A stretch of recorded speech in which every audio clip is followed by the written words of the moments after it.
Let's forget about the degrading notion of giving someone a quarter of what you expect for yourself for a moment. Is it really necessary to further reduce your cost to the extent that your workers live in misery? Lives as poverty? Especially if you're already making good money? This reduction of standards, of salaries, all out of profit maximizing, out of greed, has in turn hurt China, hurt the land of emperors, the land of kings. In the late 90s, as China continued to open up to the world, the China boss could not pay their workers more, as the low manufacturing and international selling prices were already set in place. Hong Kong businessmen set the prices as low as possible so they could get as many global customers as possible, to become rich as quickly as possible. And so for the past 30 years, the land of kings has been suffering with an international reputation of cheap. One should note that all copyright infringement started in Hong Kong. When US manufacturers complained about copyright infringements and the conditions became tougher for the crooks, they quickly moved into China. Copy software, DVDs, handbags, shoes, all started in Hong Kong and gave China the international reputation it has today. In the 1990s, when computers were popular in the rest of the world, China did not have any. Computers in China only started to become popular after the year 2000. Who do you think told them what software, which movies to copy? The Chinese had no idea. At that time, there were a lot less English-speaking, reading Chinese. Hong Kong people were familiar with the outside developed world. They knew what was popular, what would sell. They knew English and easily showed the Chinese what to copy. All these factors, low prices, low wages, copying, treating others like garbage, led the normal Chinese people to seek additional profit any way they can. Why do you think there were milk and food scandals in China? They now seek unethical approaches to profit, as this is all that they have been shown, taught by Hong Kong businesses. Treat people poorly, don't care. This sort of thinking spread faster than any disease. It would have been significantly better if at the very start, Hong Kong businesses showed the Chinese people the proper ways a long time ago. The same ways they had learned from the English. Clean home, clean workplace, basic human rights.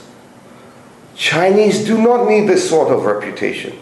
It is a reputation that is not self-deserving, that has been placed on them.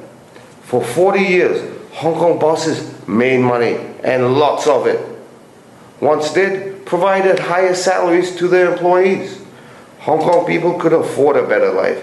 They could afford to buy the things that they wanted.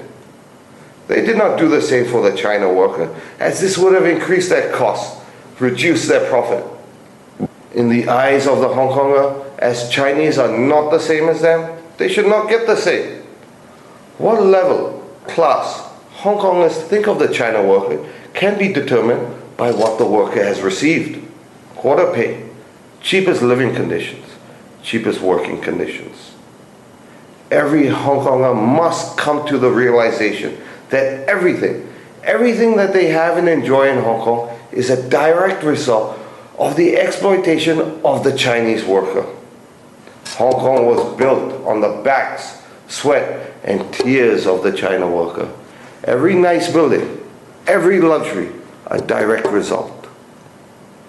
Everyone in Hong Kong has benefited by the exploitation of the China worker, either through direct profits, by higher salaries paid, or indirectly by selling products to those employers and higher paid employees. After making everyone in Hong Kong rich fairly quickly, they did not provide benefit to their other employees, their China employees. Instead, they steal from them. They put them in slums. They deny them the opportunity to get out of the hole they're in. They intentionally keep them in their hole, ensuring that the suffering continues. The standard things we take for granted, the basic human requirements we all take for granted, to them, it is a dream. a luxury. What is salt on a wound is that when new properties in Shenzhen were built by Chinese, the people of Hong Kong speculated on them for quick, easy profits and increased the property prices. This put every clean, standard home out of the price range of the China worker, both rent or buy. Can you imagine what the worker thinks? How will they ever be able to afford the now even more expensive standard homes with fractional pay and degraded zero morale? This can easily be called worse than slavery. A slave already knows he has no future. The China worker has been deceived. They believe if they work hard, they will have a better future.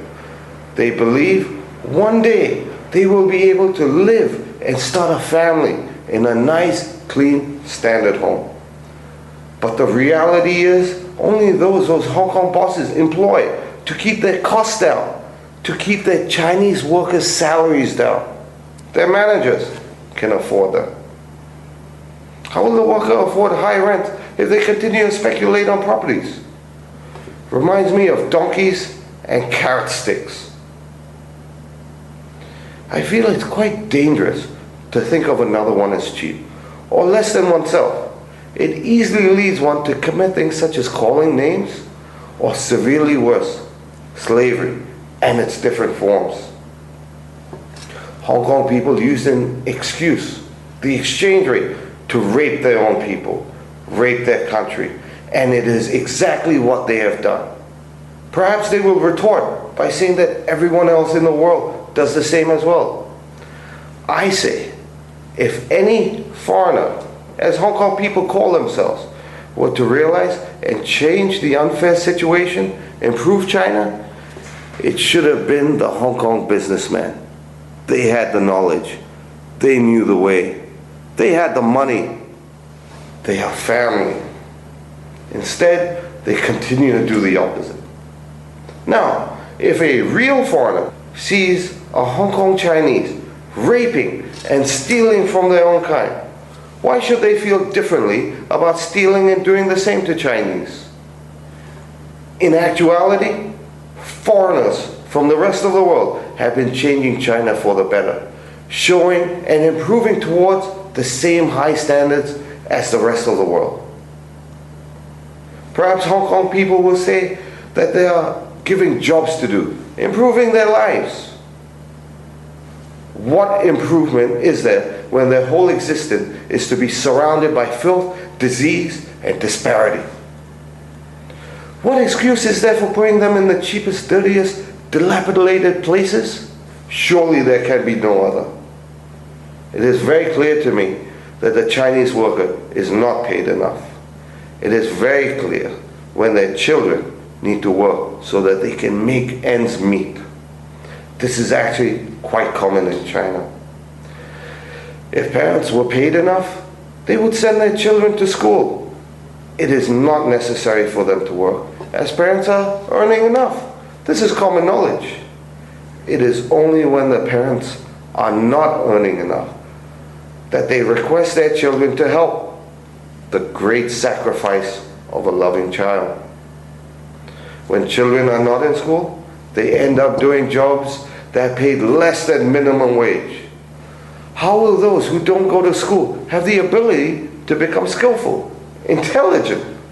Rather, they end up doing factory jobs for the lowest pay their entire life. The children of China are, after all, the future of China. What has Albon done to change things over here? When I first found my tailors, there was instant realization that I would be successful. As time went on and success was achieved, it became obvious to me that I would make a lot of money.